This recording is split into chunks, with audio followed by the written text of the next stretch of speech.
this is Mick Foley. This is Harley Race. This is Shelton Benjamin. This is Mr. Wonderful Paul Orndorff. This is the Monster Abyss. And this is Daniel Bryan. This is JBL, and you're watching the MWF. Be there live.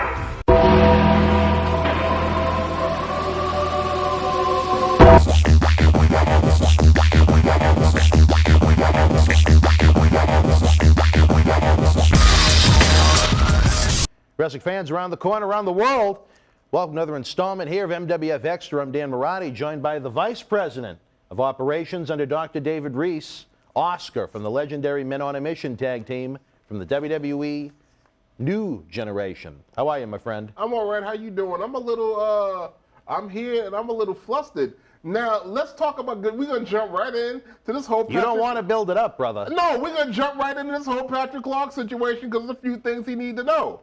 Now, I don't know what punitive action that the Honorable Dr. David Reese, the president of the Millennium Wrestling Federation, is going to do about you. But he never signed the contract, so at this point, there's nothing Reese can really do. Well, okay, first of all, we offered you a contract in the first place, and you gonna rip it up because you don't want to team with Tony Atlas? Let me teach you a history lesson. Now, I know you respect me, and Patrick, I respect you. That whole tough enough thing, that is a big accomplishment. 11,000 people and you are the chosen one. But see, Patrick, here's the thing, man. If it wasn't for people like Tony Atlas, you wouldn't have had that opportunity. Tony Atlas paved the way for me. He paved the way thusly for you. So instead of you ripping the contract up because your ego is out of control, you need to be thanking God that they even offered you a chance to even stand in the same room, let alone the same ring as that man. Are you out of your damn mind? I need to put you over my knee right now, which is what I think I'm going to do when I see you, Patrick Clark. You better get your act together, brother. Do you think there's going to be a spot for him in the Millennium Wrestling Federation as is? Not with that attitude. To take he the just paperwork got and here. rip it up, that's insulting to me. And I like the kid. I think he's got great potential. It's not a matter of potential, it's not a matter of like. This is a matter of you walking in the door and you treating people with the respect that you would damn well want yourself. I mean, you brand new. I mean, personally, people like you and I, we can't even lace up Tony Atlas's boots. Do you know what Tony Atlas, the Black Superman, did for us? And you're gonna act like that? He preferred bare feet, but that's a different story for a different time. You better get his mind right. Well, I know Dr. Reese was very flustered about this. The new president was upset. And I cannot wait for the comments of our president because I want to know what are you gonna do about this, Reese? This is a slap. I'm getting choked up. This is a slap in all of our faces. All I know is that I can see that sleazebag, John Cena Sr., making a play for it, where he has a managerial deal with this organization, where he's almost like a feed assistant bringing in his own talent. Then he chooses to pay them whatever the cut is. It's all an inside job from John Cena Sr. It's always been a hustle. Oh, is it? I could see that happening very easily in Patrick's case. Well, whatever happened to hustle, loyalty, and respect? Something that John The only thing he's loyal to is that dead raccoon on his head. I don't know what you and Clark are cooking up, but let me tell you something. If you want Clark to wrestle around here, you better pull that young man to the side and get his mind right. Well, we're running out of time in this segment here. It's great to have the Vice President. When I want to know, brother, you are the VP. You're keeping an eye on everything and everyone.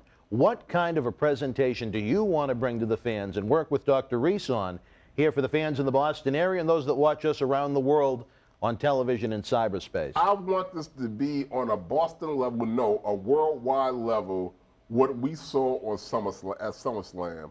I want the work ethic to be there. I want the people to perform their asses off. I want everybody to bring their A game, and I want an event of epic proportion, and this is what I'm going to impart to those guys in that locker room before the first one break out that curtain.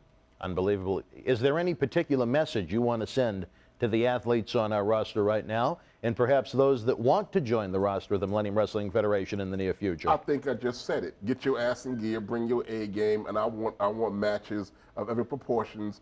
I want superstars. I don't want stars here. I want superstars. People that have a great work ethic. People that know their craft and are willing to learn and listen. People that learn and listen and cut promos the way they cut promos even better in WWE. Show me that you are tough enough, like Patrick Clark, and not just tough enough in the ring. No pun intended, right? But tough enough in spirit, tough enough in mind, tough enough in heart. and that'll transcend to what you do in the ring, and you can't have nothing but an A1 product if you got that kind of work ethic going on. Quickly, why do you think Dr. Reese picked you to become the vice president? Because Dr. Reese knows psychiatry, psychology, and Dr. Reese is a super mark Gynecology? and a super fan. But Dr. Reese wants to have somebody that has a knowledge of the wrestling business that he doesn't have, and he knows with my experience and with everything I've been through in 20-some-odd years in the game, he knows that I could bring something to the table. Do you think you're going to gel together as a team? Dr. Reese and I are working on many projects together. We see eye to eye on everything, so we're gonna be like the Batman and Robin of this thing.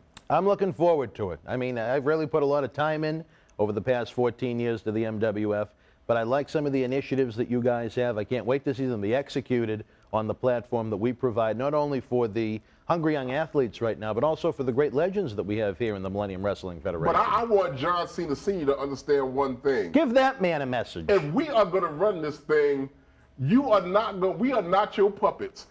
I'm not Stephanie, and he is not Triple H. We walking down the ring holding hands while you, like the Vince McMahon, think you calling the strings from the back. We going to run things our way, and if you don't like it, that's just too damn bad. Preach, brother, preach. We need to take care of this man once and for all. He's been nothing but a headache since November of 2005. Yeah, well, you got a new sheriff in town. I love it, brother. It almost looks like a badge right on your T-shirt. There you go. It says men on a mission, and the mission is we going to run this thing the right way. Unbelievable, brother. Before we go, every Thursday night, Not Your Mama's Wrestling Radio. I want you to give it the plug, brother. I want every fan of the Millennium Wrestling Federation. Not Your Mama's Radio Show. Dreamy meeting with the WWE Report and her own special brand of commentary and her own statistics. Sir Mo, your wrestling insider, and you got me leading the helm, executive produced by Felix Almeida from Pipe Bomb Radio. Thursday nights from 8 to 10 Eastern Standard Time. Not a show on radio or on the internet that you want to miss. Unbelievable. Oscar, it has been a pleasure to have you here. In less than 1 year's time, we've become pretty good friends, along with the good Dr. David Reese. It's great that the wrestling powers that be out there in the universe wanted to bring us together, and I can't wait to see a man with your experience and some of Dr. Reese's experiences outside of pro wrestling, how they're going to integrate themselves into the King of Sports. It's going to be an interesting season, to say the very least. Hey, man, it's a new season, new talent, new blood, and I can't wait. We're going to run this thing with some compassion, but with our iron fist closed. Unbelievable, brother. I love it. Till we speak again, folks, you and yours, be well. Except for you, John Cena Sr.